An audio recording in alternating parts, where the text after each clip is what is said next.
On a single date scattered across the centuries, humanity dared to reshape the very fabric of reality. May 16th. The day Theodore Maiman fired the first optical laser, unleashing a beam of coherent light that would revolutionize medicine, communication, and warfare. The day a Soviet spacecraft named Venera 5 descended through clouds of sulfuric acid to touch the hellish surface of Venus, proving we could reach beyond our world.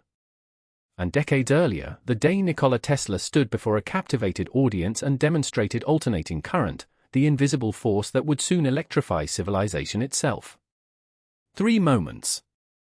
3 acts of impossible ambition. This is the story of May 16th, when a beam of pure red light, lasting just a fraction of a second, changed the course of human history forever. On this day, 66 years ago, in a modest laboratory in Malibu, California, physicist Theodore Maiman achieved what many believed was impossible. He fired the world's first optical laser, and in that single flash of coherent light, he handed humanity a tool of almost limitless potential. The year was 1960.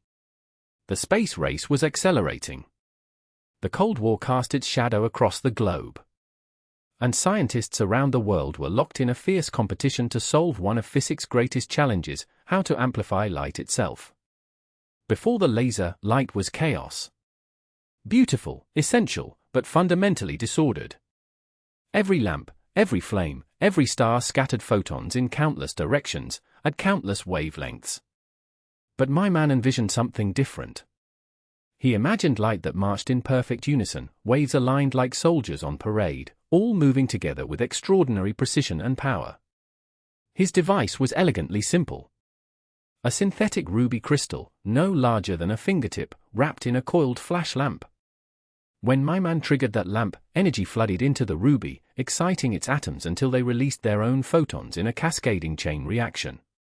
What emerged was something the universe had never produced naturally, a beam of light so pure, so focused, that it seemed to defy the very nature of illumination. The scientific establishment was stunned. Maiman had succeeded where larger, better-funded teams had failed. Working with limited resources at Hughes Research Laboratories, he had won the race through ingenuity and determination. Yet even he could not have predicted how profoundly his invention would reshape civilization. In the decades that followed, the laser became omnipresent. Surgeons began using laser beams to restore sight to the blind and remove tumors with unprecedented precision. Engineers harnessed lasers to read the microscopic pits on compact discs, revolutionizing how we store and share information. Fiber optic cables, carrying laser light beneath our oceans, now transmit nearly all of the world's internet traffic. Every barcode scanned at a grocery store.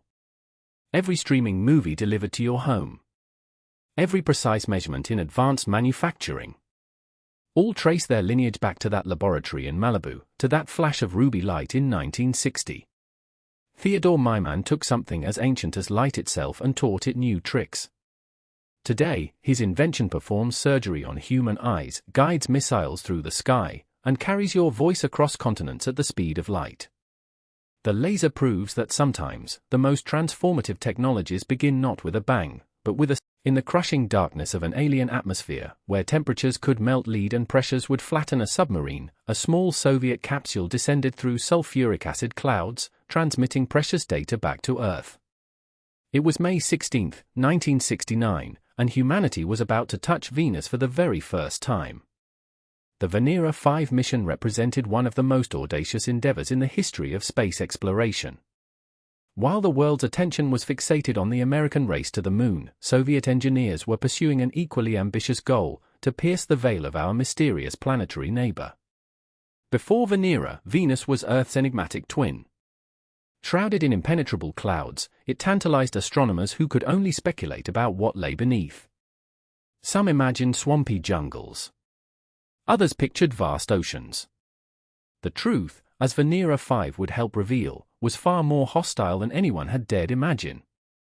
The spacecraft was designed by the Lavishkin Design Bureau, building upon lessons learned from previous failed attempts. Venera 5 carried instruments to measure temperature, pressure, and atmospheric composition, all housed within a titanium sphere designed to withstand conditions that would destroy ordinary equipment in seconds. After a 4-month journey across 130 million kilometers of void, the probe entered the Venusian atmosphere on that historic May day. For 53 minutes, it transmitted data as it parachuted through layers of carbon dioxide and sulfuric acid. The readings were staggering: surface temperatures approaching 470 degrees Celsius, atmospheric pressure 90 times that of Earth. This was no paradise. This was an inferno. The probe was eventually crushed by the immense pressure before reaching the surface, but its mission was a triumph. Just 1 day later, its twin, Venera 6, would repeat the descent, confirming these extraordinary findings. What made this achievement revolutionary was not merely the technical accomplishment, but the fundamental shift in our understanding. Venus transformed from a world of fantasy into a concrete scientific reality. We learned that a planet similar in size to Earth could evolve into something utterly inhospitable, a cautionary tale written in fire and acid. Today, the legacy of Venera 5 resonates through every climate model we build, every discussion about runaway greenhouse effects, every conversation about our own planet's future.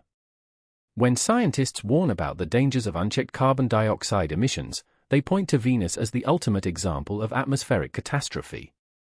In reaching for another world, the Venera program gave us something unexpected: a mirror reflecting what Earth itself could become, and a reminder that the universe holds lessons for those brave enough to. On a spring evening in 1888, a Serbian immigrant stepped before the American Institute of Electrical Engineers in New York City and changed the course of human civilization forever. His name was Nikola Tesla. And the ideas he presented that night would ignite a revolution that still powers our world today. Picture the world of the late 19th century. Electric light was no longer a fantasy, but it remained a privilege of the few. Thomas Edison's direct current systems hummed through the streets of Manhattan, but they suffered from a fatal flaw. Direct current could travel only short distances before losing its power. Every mile required a new generating station. Electricity, it seemed, would forever remain chained to the wealthy neighborhoods that could afford to build power plants on their doorsteps. Then came Tesla with a vision that defied conventional wisdom. Standing before an audience of skeptical engineers, Tesla described a system of alternating current, where electrical flow reversed direction many times per second. He unveiled his polyphase motor, a device of elegant simplicity that used rotating magnetic fields to convert electrical energy into mechanical power with unprecedented efficiency. But the true genius lay in what alternating current could achieve. Unlike Edison's direct current, Tesla's system could be transformed, stepped up to incredibly high voltages for transmission across vast distances, then stepped back down for safe use in homes and factories. The implications were staggering. A single power station at Niagara Falls could illuminate cities hundreds of miles away. Remote hydroelectric dams could channel nature's fury into the workshops of industrial America. The geography of progress itself would be rewritten. Of course, not everyone welcomed this vision. What followed became known as the War of Currents, a bitter battle between Tesla's alternating current, backed by industrialist George Westinghouse, and Edison's direct current empire. Edison fought ruthlessly, even publicly electrocuting animals to demonstrate the supposed dangers of his rival's technology.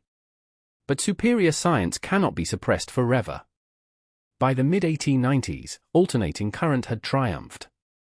The Niagara Falls power station began transmitting electricity to Buffalo, New York, proving Tesla's theories on a grand scale. The age of universal electrification had begun. Today, 138 years later, the world runs on Tesla's legacy. The electricity flowing through your walls, powering the device on which you watch this video, travels to you through systems built on principles Tesla articulated that evening in 1888. Every light switch you flip, every appliance you power, every factory that hums with productivity, all of it traces back to one immigrant genius who dared to imagine a world connected by invisible currents of power. Nikola Tesla dreamed of energy for all. And tonight, his dreams, from the first flash of coherent light to a spacecraft crushing under Venusian clouds, to the invisible current powering the device you're watching this on right now, these moments remind us that progress comes from those bold enough to challenge what's possible. So here's a question for you: which of these breakthroughs do you think changed our world the most? The laser, the mission to Venus, or Tesla's alternating current? Drop your answer in the comments, I genuinely want to know what you think. And if you enjoyed this journey through history, subscribe so you don't miss what's coming next. Until then, keep